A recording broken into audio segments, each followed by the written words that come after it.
নির্বাচন কমিশনের পক্ষ থেকে অতিরিক্ত একদিন সময় বাড়ানো হয়েছে, কিন্তু আমরা এটাকে উদ্বেগের অংশ দেখি। কারণ কি জানেন, আমরা দেখেছি আজকে যে ব্যক্তি মুহুর্মুহু করতালি দিয়েছেন, সে ব্যক্তি নিজের সংবাদ সম্মেলন করে তিনি ঘোষণা দিয়েছেন যে এই যে টাকসুর প্যানেল এখনো জাতীয়তাবাদী ছাত্রদল কর্তৃক যে সমর্থিত যে প্যানেল হবে সেই প্যানেল এখনো ঠিক হয় নাই, সেটা নাকি তাদের নেতা তারেক রহমান ঠিক করবেন। আমরা এই বিষয়কে আরও উদ্বেগের সাথে দেখি। যখন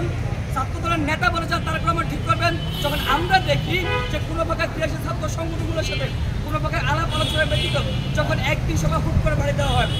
কিংবা এর পিছনে আগে যখন দেখি যে 4টার সময় অতিক্রম হয়ে গেছে, কিন্তু 4:30 5টা পর্যন্ত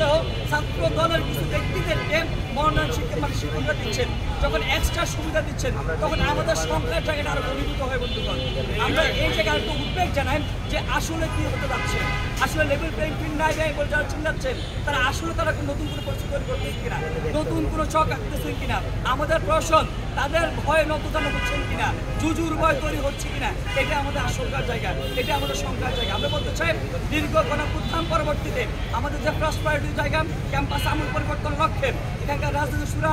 আর রাজনৈতিক বিষয় শুরু হওয়ার লক্ষ্যে, এখানকার স্থিতিশীল পরিবেশ বজার লক্ষ্যে আমাদের টাকসু শিক্ষার্থীদের অধিকারের জায়গা নিশ্চিত হবে। সেটা 1 বছর পরে হলেও আজকে সে আশাও রেখেছে, কিন্তু যদি আবারও এর আচরণবিধি লঙ্ঘন করে, আবারও বিদ্যানগুলি দেখে সেগুলোকে আচরণবিধি লঙ্ঘন করেও প্রশাসনকে বিদ্যানগুলি দেখে সেগুলো প্রচার করে বেড়ায়, বিপরীতে প্রশাসন মন্তজনের মনোভাব দেখায়, সেই জায়গাটা আমরা আশঙ্কার জায়গা। আজকে সংবাদ সম্মেলনের মধ্য থেকে বিশ্ববিদ্যালয় প্রশাসন নির্বাচন কমিশনকে আমরা আহ্বান জানাতে চাই, আপনারা যদি কোনো জুজুর ভয় থাকেন কিংবা নিয়ম বহির্ভূত যারা কর্মকাণ্ড করতেছে তাদেরকে অবশ্যই আপনাদের যে নীতিবদ্ধ আইন আছে আইনে আওতা আনবেন। একই সাথে আপনারা আবার বারবার প্রমাণ করে দিচ্ছে আপনাদের প্রকৃতপক্ষের ম্যান্ডেটের জায়গা এখানকার প্রকৃতপক্ষে অ্যাকচুয়াল সাধারণ শিক্ষার্থীরা, আপনারা যেই সিদ্ধান্ত নেবেন, যার কথা শুনবেন কি শুনবেন না, কিন্তু যেই সিদ্ধান্ত নেবেন সেটা শিক্ষার্থীর সাথে আলাপ আলোচনা করে শিক্ষার্থীদের স্বার্থের কথা বিবেচনা করতে